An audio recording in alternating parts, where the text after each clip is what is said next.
Jamaah. Yeay. Oh jamaah. Yeay. Alhamdulillah. Tepuk tangannya dong. Semangat lagi belajar untuk pada pagi hari ini ya. Untuk jamaah yang baru bergabung, hari ini kita sedang membahas tema anak wanita dan ayahnya punya batasan loh. Langsung aja yuk kita lanjut pembahasannya. Ustadz Maulana boleh dijawab di tempatnya aja nih, aku mau nanya singkat nih. Kalau misalnya seorang anak yang gak punya orang tua, gak punya ayah, gak punya ayah deh lebih tepatnya. Dia belajarnya bagaimana ya? Atau siapa yang harus ngajarin dia? Kalau sama pamannya takutnya kayak di berita-berita, nauzubillah min dzalik, terjadi hal yang tidak diinginkan juga gitu. Sebenarnya gini, kita belajar dari Rasulullah Sallallahu Alaihi Wasallam. Rasulullah meninggal ayahnya, tapi peran ayah tetap ada. Siapa itu? Kakeknya. Kakeknya meninggal, peran ayah tetap ada. Siapa? Pamannya.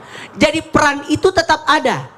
Maka ketika sosok orang sudah meninggal ayahnya atau tidak ada orang tuanya dalam ini ayah, maka langsung beralih ke walinya. Wali berikutnya siapa? Saudara laki-lakinya.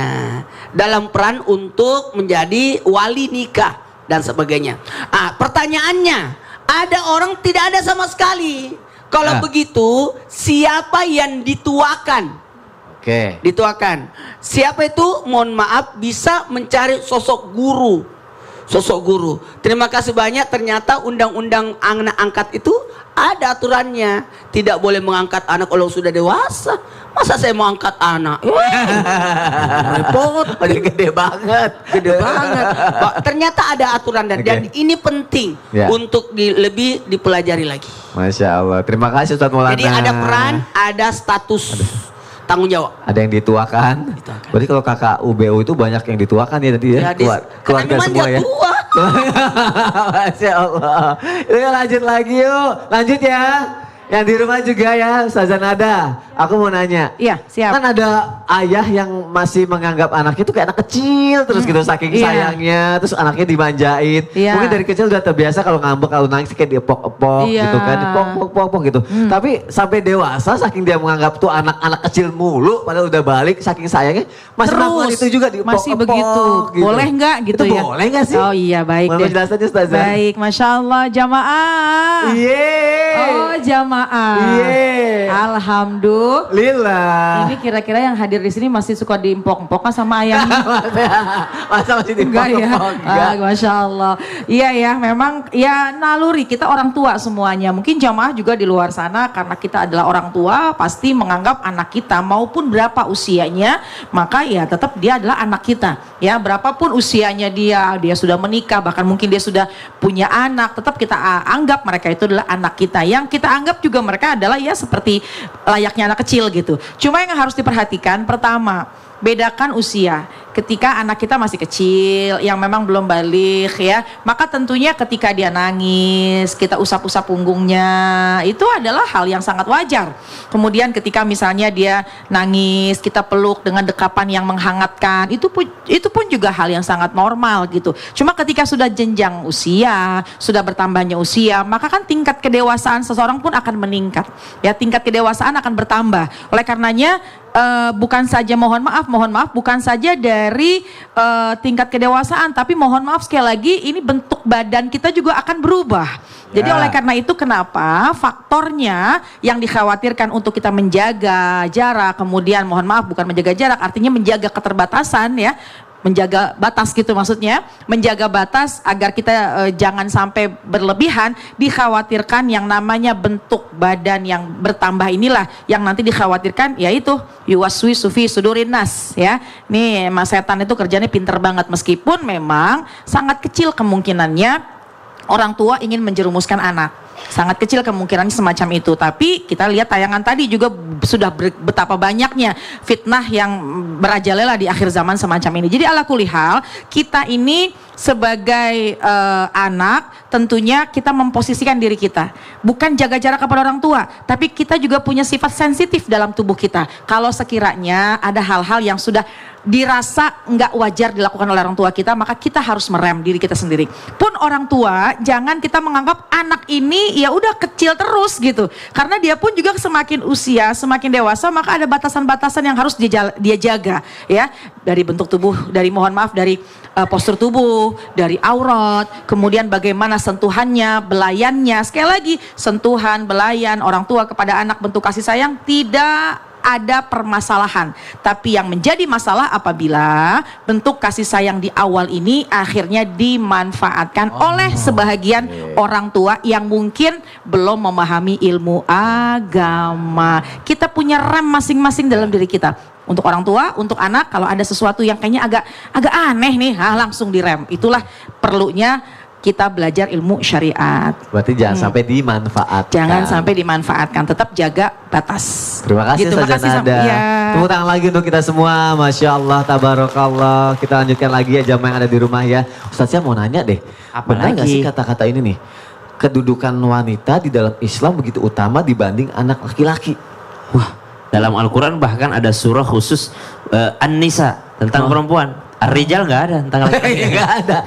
Terus bener nggak? Katanya anak perempuan bisa membawa ayahnya selamat dari berbagai siksa neraka. Insya Allah ada syaratnya. Ada syaratnya? Iya. Mau penjelasannya Ustaz? Baik, mari sama-sama kita buka Al-Quran surah Asy-Syura ayat 49. A'udzu billahi minasy syaithanir rajim. Bismillahirrahmanirrahim. Lillahi mulkus samawati wal ardh. Yakhluqu ma yasha'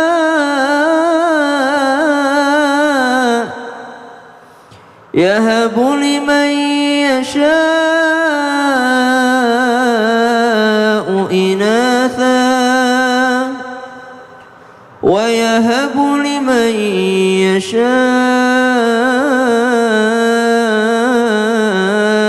adh-dhukur aw yuzawwijuhum dhukranan wa inatha ويجعل من يشاء عقيما إنه عليم قدير.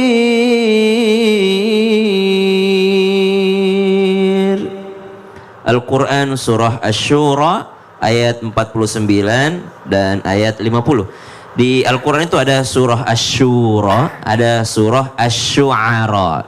Jadi ada Syu'ara, ada Syura. Gitu. Jadi yang dibaca tadi adalah surah Asy-Syura ayat halaman 488 ayat 49 dan ayat 50 tentang Allah Subhanahu wa taala yang memiliki ya, yang merajai langit dan bumi, dan Allah juga yang menciptakan segala sesuatu.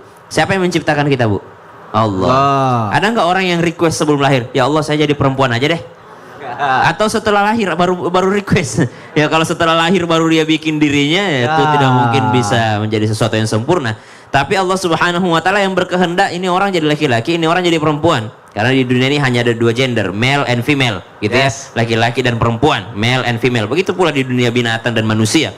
Ya yakhluqu ma yasha. Dan Allah Subhanahu wa taala yahabu liman yasha'u inatha. Allah juga yang berkehendak yang lahir itu, yang dikasih itu anak perempuan, wa yahabu liman yasha'u dzukur, atau yang dikasih sama Allah itu anak laki-laki. Kalau dikatakan adakah keutamaan lebih daripada anak perempuan dibandingkan anak laki-laki? Kata Nabi SAW, barang siapa yang punya anak perempuan, dia tidak mengumur hidup-hidup, dia tidak menghinanya, dan tidak melebihkan anak laki-laki dibandingkan anak perempuannya, maka dia akan masuk surga. Artinya tidak membeda-bedakan anak laki-laki dan perempuan masalah hak, tapi mesti dibeda-bedakan juga kalau masalah baju, masalah aksesoris, pasti beda lah, pasti beda aksesorisnya segala macam. Tapi kebutuhannya berbeda, cuman tidak boleh lebih sayang sama anak laki-laki dibanding anak perempuan. Oh, anak laki-laki nih karena dia calon pemimpin, anak laki-laki nih karena ini begini. Tidak boleh seperti itu. Jadi kalau mesti adil.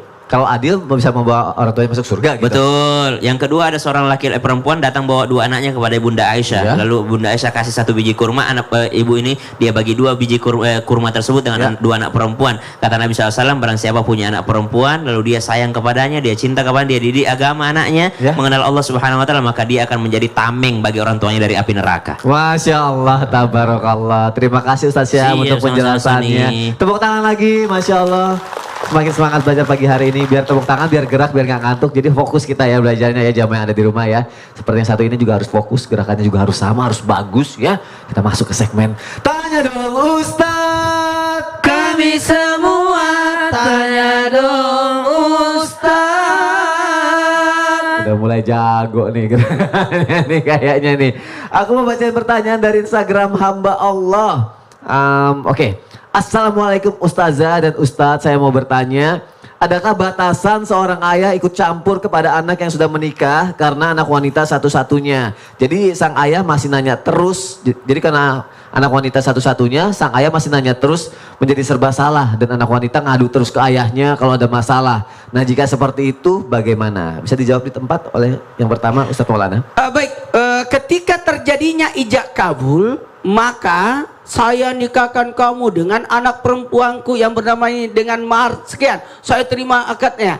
Pada saat itu di situ perhalian, dialihkan tanggung jawab sosok ayah dipindahkan ke menantu laki-lakinya.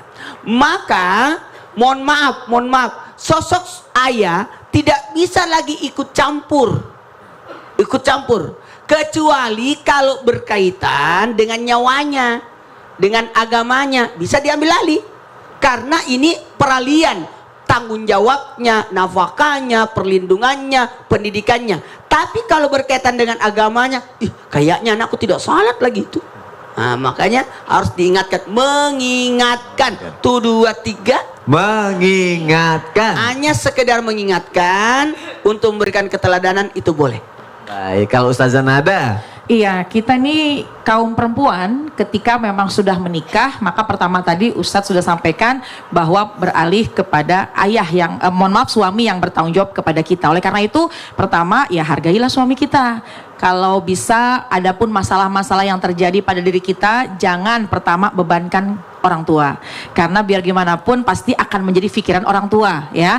Dan kalau memang mau ada masalah bisa kita selesaikan sendiri atau bahkan sharing dengan suami, itu lebih baik lagi. Dan kita pun juga mesti merem diri kita sendiri Ya. jangan melibatkan ayah kita, supaya nanti ayah kita pun juga tidak berusaha untuk masuk ke dalam yang lebih jauh lagi dalam keluarga kita. Amin ya rabbal Amin alamin. ya Allah. Terima kasih Ustazah Nada, terima kasih Ustadz Maulana, dan semoga terjawab ya. Jamaah jangan kemana-mana, setelah ini ada jamaah lagi yang mau bertanya, dan aku juga mau bacain pertanyaan dari media sosial Islam Itu Indah. Tetap di Islam Itu Indah. Gak lama kok. Jamaah. Alhamdulillah.